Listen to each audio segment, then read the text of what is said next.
Tom Grannemann is making his first run for political office in the form of a school committee race. And we're very pleased to have him here today to be able to tell us some of his thoughts on the race and what he thinks he can do if elected. Welcome to the program, Tom. Thank you. I'm very pleased to be here. So tell us a little bit about your background. You happen to be retired right now? I just retired recently. My background is probably a little different than many of the school committee candidates. Okay. Although I've lived in Haverhill for 23 years, most of my work experience has been outside of Haverhill. I've worked for federal and state governments, mostly in financial management of Medicare and Medicaid. So we were dealing with statistics, we're dealing with purse strings, we're dealing with monetary items. You've had a sharp eye for those in your previous endeavors, correct? That's right. What do you think are some of the compelling factors that you'd like to see implemented from an idea standpoint in the Haverhill school system? Well, I think the school committee's responsibility really focuses on preparing the budget and hiring the superintendent. So I think in terms of budgets, I would like to see the budgets based more on evidence with a process of looking for what really works to focus our resources where they're going to make the biggest difference. Have you found any statistical information applied to other communities that you think would be beneficial for Haverhill in being able to implement? Well, as you know, I've been benchmarking Haverhill schools against using the DESE, Department of Elementary and Secondary Education website with all their data. So I've been tracking where Haverhill stands relative to other communities. One of the things that's useful to do as you scan those things is identify which other communities are doing better than Haverhill and those provide opportunities to look and see where we might borrow some ideas. And do you know what some of those ideas are? Well, I think I haven't looked at in detail at some of those, but yeah. What do you think Haverhill happens to require improvement? I mean, there's always, no matter what level you're at, you can always improve. But what particular points do you think we could look to improve based upon your assessment currently? Well, doing my door-to-door campaign, I hear a lot of things from people, and some of the things I hear is that we need to pay more attention to equity and respect and responsibility in the schools.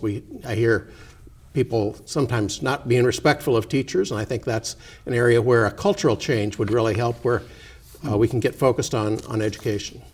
When you're talking about equity, can you define that so that I'll understand and the audience will understand more specifically? Well, equity, I think, really has to do with sort of equal distribution of resources and equal access to resources. We have some very good programs in Haverhill schools, but not all the students are in those.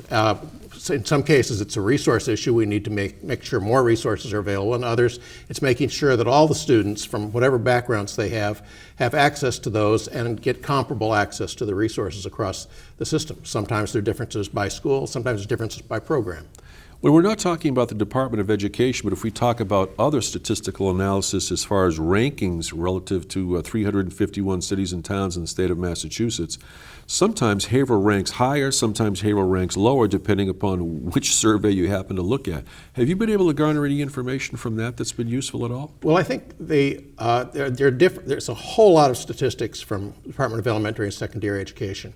For example, the MCAS scores just came out about a week ago, and looking at the MCAS scores, the things to focus on there are the student growth percentiles. These are the things that show how much the students grew, advanced from one grade to the other. So those things get away from the problem of Haverhill having different income distributions than others, and really focus on how much improvement was made compared to other people starting at the same point. Haverhill had some very good results over the past year in that area.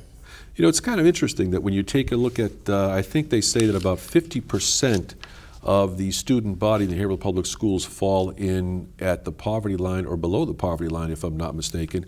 But on the flip side, from years earlier, I think it was a homeless expert and advocate said that income does not determine your capability in the classroom. You know, how do you feel about that? Well, I think Jonathan Sokol, I think was his name. Well, I think a lot of what happens is students come from different family backgrounds and different resources, and the resources in the home really do make a difference in how you perform. Students that have college-educated parents who are working with them and focused on education have an advantage over students who come from other kinds of backgrounds. So we need to make sure that regardless of what background students come from, they have opportunities to move forward.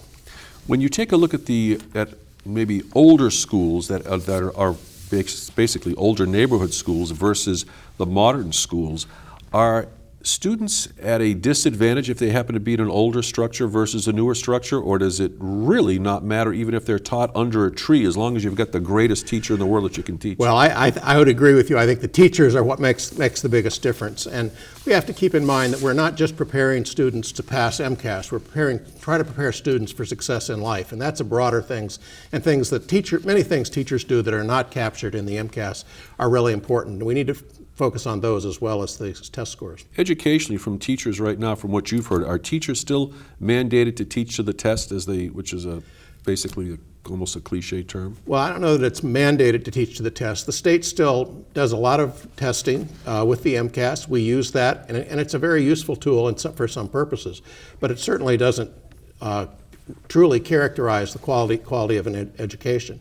So while I think it's useful as a benchmark to make sure students are achieving basic proficiency in math and English and science, other subjects matter, and things beyond the test really matter as well. Good ideas can sometimes be even stronger or more meaningful than a candidate's win, oftentimes. But what specific ideas do you think you'd like to see move forward, whether you win or not? Well, I've drawn a lot of attention to the funding for Haverhill schools. And Haverhill, as you may know, had a downslide over a 10-year period, and we've started to recover from that with greater attention to school budgets in the last 3 budget cycles. So I would like to see Haverhill continue to bring budgets back up to be comparable to funding in other similar cities. We're not going to be funding as much as Andover and Boxford, but we should be comparable to the other similar income gateway cities. You're talking about the per pupil expenditure? Per pupil expenditure is a good thing to focus on, yes. And what is that right now in the city of Haverhill in average, do you know? I don't have the number in front of me. I'm just taking a look at, in some cases, there are other communities, and the argument sometimes that some people make is that, well, other communities that score on a lesser level than do Haverhill, their per pupil expenditure is much higher, but it all depends upon the student body and the teachers involved and what your measurable results happen to be. No? It depends on the characteristics of the student population. You'll find higher income communities will score higher on the MCAS scores, but not necessarily on the growth rates. But very interesting to note that goes to your point, and that is with the greater expenditure per pupil. As an example of that as to how that's been done, if you take the Tilton School is scoring very, very low. But after there was a state grant in order to turn the student body around with what their test scores happen to be, there was remarkable advancements made. So that goes to what you're talking about. That's exactly right. And I think it is not just dollars. It's really the people involved. We also had at Tilton a great team of principals and teachers who worked together and developed a way to really change the culture and change the learning environment there.